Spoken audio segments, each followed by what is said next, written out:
మా మంచి కాపరి, ప్రియమైన తండ్రి, మీకు హృదయపూర్వకంగా వందనాలు. నాకిచ్చిన సమయానికై వందనాలు చెల్లిస్తూ, నడిపిస్తున్న విధానం అంతటి కోసం స్తోత్రం చెల్లిస్తూ, సమస్త మహిమ ఘనత ప్రభావములు నీకు ఆరోపిస్తూ, ప్రభు అయిన యేసుక్రీస్తు నామములో స్తుతించి ప్రార్థించి వేడుచున్నాం తండ్రి. ఆమెన్. జనవరి 25 ఎడారిలో సెలయేర్లు అనుదిన ధ్యానమాలిక. నీ దుడ్డు కర్రయు నీ దండమును నన్ను ఆదరించును. కీర్తనల గ్రంథం 23వ అధ్యాయం 4వ వచనం. మా నాన్నగారిది ఓ పల్లెటూరు. ఆ ఊళ్ళో మా ఇంట్లో ఒక చిన్న అల్మెరా ఉంది.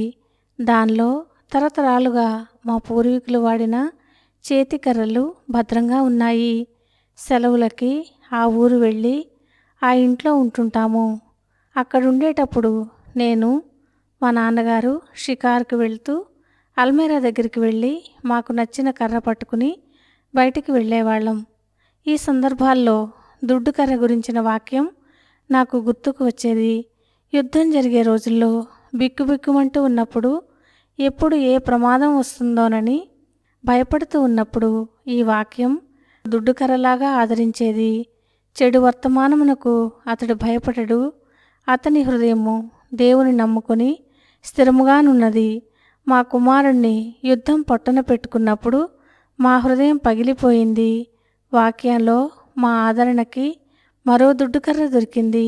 రాత్రంతయు విలాపం ఉండెను, ఉదయంతో పాటు ఆనందము వచ్చెను. నా ఆరోగ్యం దెబ్బతిన్నప్పుడు సంవత్సరం పాటు ఇంటికి దూరంగా ఉండవలసి వచ్చింది. తిరిగి ఇంటికి వెళ్ళి నా పని మొదలు పెట్టవచ్చో లేదో తెలియని పరిస్థితి. నాతో పాటు ఓ దుడ్డుకర్రను తీసుకెళ్ళాను. అది నన్నెప్పుడూ ఆదరించక మానలేదు. నా పక్షముగా ఆయన చేయు ఆలోచనలు ఆయనకు తెలియను. అవి మేలుకే గాని కీడు చేయనివి కావు. ప్రమాదం లేక అనుమానం అలుముకున్న సమయంలో, సమస్య మానవ జ్ఞానానికి అందకుండా పోయిన వేళలో ఈ దుడ్డుకర్ర సాయంతో ముందుకు సాగిపోవడం నాకు తేలికైంది. ఊరకుండుట ఎందే వారికి బలము కలదు. అత్యవసర పరిస్థితుల్లో స్థిమితంగా ఆలోచించడానికి సమయం లేనప్పుడు ఈ దుడ్డుకర్ర ఆదుకునేది. తొందరపడని నిరీక్షణ గలవాణ్ణి.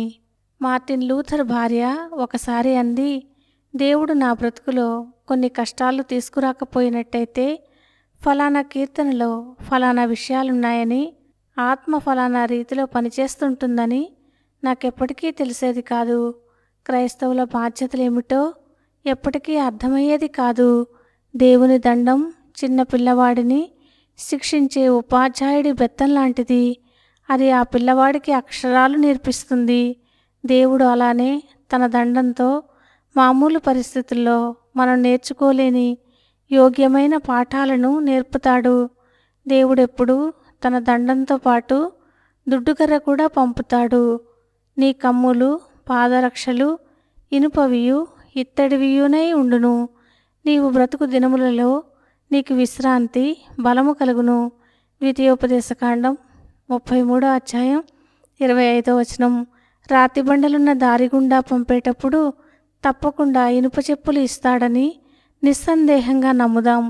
మనకి సరైన పరికరాలు ఇవ్వకుండా మనల్ని ఏ ప్రయాణానికి పంపడు. దేవుడు ఈ మాటలను దీవించునుగాక. ఆమెన్.